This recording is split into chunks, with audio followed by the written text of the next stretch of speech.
BJP को 400 पार का नारा आसान लग रहा था। उसे लग रहा था कि वो उत्तर प्रदेश की सभी 80 सीटें जीत लेगी और प्रधानमंत्री से लेकर बीजेपी के हर उम्मीदवार के मुंह पर 400 पार का नारा था और तीसरी बार सत्ता में आने की इरादे के साथ प्रचार का धुआंधार विस्फोट किया गया।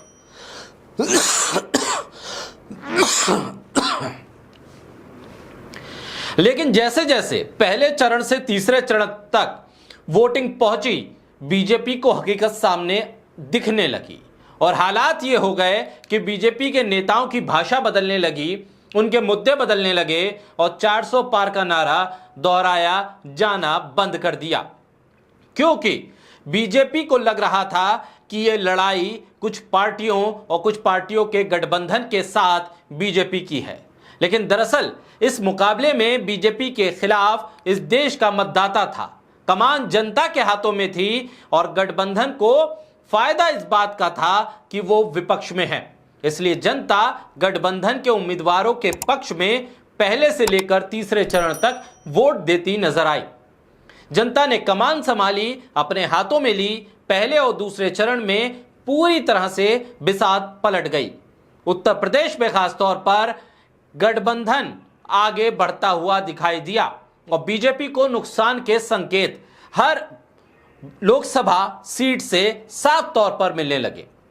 बीजेपी के लिए यह एक चौंकाने वाला तथ्य था, क्योंकि उसका पूरा फोकस नेताओं पर था।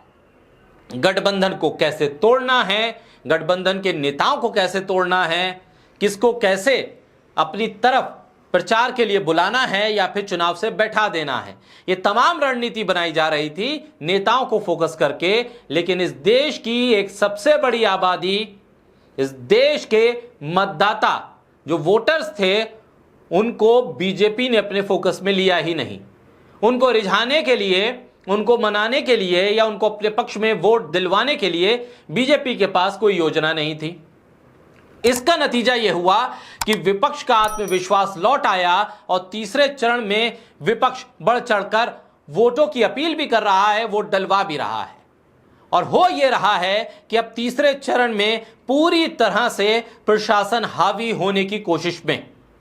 प्रशासन ने जिस तरह से उत्तर प्रदेश के तीसरे चरण में मुस्लिम बहुल्य सीटों पर अपने डंडे का इस्तेमाल किया है, अपनी जोर जबरदस्ती, अपनी ताकत, अपनी हनक का इस्तेमाल किया है, उससे तो साफ लग रहा है कि विपक्ष के प्रभाव वाले इलाकों में वोटिंग को कम करने के इरादे से यह तमाम तिकड़म लगाई गई।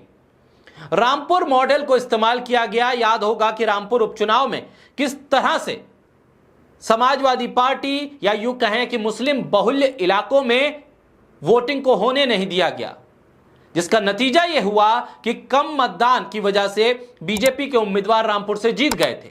और शायद यही स्ट्रेटजी इस वक्त तीसरे चरण में उत्तर प्रदेश में प्रशासन ने अपनाई। तीसरे चरण में मुस्लिम बहुल्य सीटों में जिस तरह से प्रशासन का रवैया रहा, उन्होंने नेताओं के साथ कार्यकर्ताओं को भी टारगेट किया और जनता को वोट डालने से रोकने की तमाम कोशिशें की। जिस तरह से उत्तर प्रदेश के संभल में पुलिसिया जोर दिखाई दिया, लोगों के पहचान पत्र को फाड़ा गया, वोटर आई कार्ड को छीना गया, लोगों को लाठीचार्ज करके पोलिंग बूथ से खदेड़ा गया, तस्वीरें सबके सामने आई हैं। वो तस्वीरें भी आई हैं कि एक बुजुर्ग शख्स संभल की उन सड़कों पर लेटा है और पुलिस की उस हाथापाई, उस धक्का मुक्की के नतीजे में वो जमीन पर ही गिरा पड़ा है। आमला, बरेली, संभल और मैनपुरी में प्रशासन ने जिस तरह से काम किया है, वो साफ तौर पर दिखाता है कि ये कहीं से भी लेवल प्लेइंग फील्ड नहीं थी।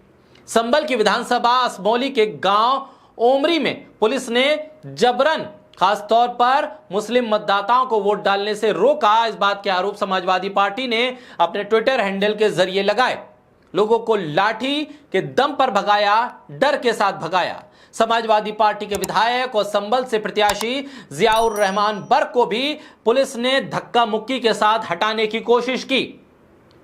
पुलिस के साथ उनकी काफी देर तक नोकझोंक होती रही, वीडियो भी सामने आया। आखिर इस रवैये को क्या कहेंगे कि एक उम्मीदवार, एक प्रत्याशी अपने इलाके के, अपने लोकसभा क्षेत्र के पोलिंग बूथ पर जाकर क्या चुनाव प्रक्रिया का आकलन नहीं कर सकता है? क्या यह नियमों के तहत बाधित है? और अगर इसे तानाशाही ना कहें तो क्या कहें? मौजूदा वक्त में विधायक और पार्टी का उम्मीदवार जियाउर रहमान बर्क, पुलिस प्रशासन मारपीट पर उतारू हो जाए।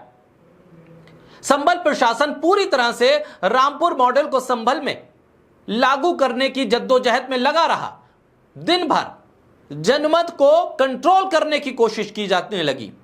पुलिस ने बीएलओ के बस्ते तक छीन लिए, यह भी आरोप लगे। लाठी डंडों का सहारा लेकर लोगों को पोलिंग बूथ से खदेड़ा गया। क्या चुनाव आयोग इस तमाम चीजों को देख रहा है? जिस वक्त ये तमाम शिकायतें ट्विटर के जरिए समाजवादी पार्टी और इस देश के मतदाताओं ने पहुंचाई, तो क्या उन ट्वीट्स को चुनाव आयोग ने नहीं देखा? उन वीडियोस को चुनाव आयोग नहीं देख पाया? निष्पक्ष चुनाव कराने की जिम्मेदारी जिस संस्था के ऊपर है और जिस संस्था के जरिए पुलिस प्रशासन काम करता है, वही अगर निरंकुश हो जाए, वही वोटर्स को वोट डालने से रोकने लगे, उनके पहचान पत्र को फाड़ने लगे, उनका वोटर आईडी कार्ड्स को छीनने लगे, तो फिर लोकतंत्र की हिफाजत कैसे और कौन करेगा? संभल लोकसभा के विधानसभा असमौली में जिस तरह से बूथ संख्या 181, 82, 83 और 84 पर पुलिस ने डंडों का इस्तेमाल किया, महिलाओं पर लाठीचार्ज किया, प्रशासनिक अमला जिस तरह से मतदाताओं को पीट रहा था, वो तस्वीरें भी सामने आई हैं। वोट डालने से रोकना यह लोकतांत्रिक व्यवस्था में एक मतदाता के अधिकार का हनन है।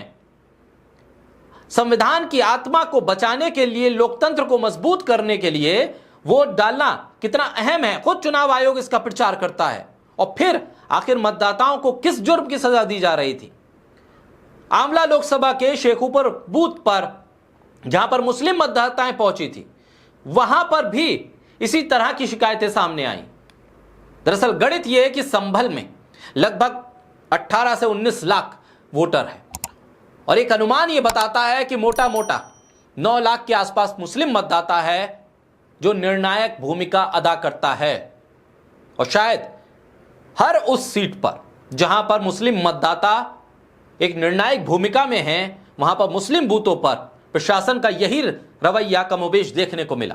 बहरहाल अब तीसरे फेज के इस मतदान के बाद चुनाव आयोग खुद क्या अपने इस रवैये का आकलन करेगा और जो कुछ सामने आया है, जो कुछ घटित हुआ है, उस पर कोई स्पष्टीकरण चुनाव आयोग देगा, ऐसी उम्मीद की तो नहीं जानी चाहिए। लेकिन फिर भी एक आशा है कि चुनाव आयोग बाकी के चरणों में अपनी निष्पक्षता को साबित करेगा।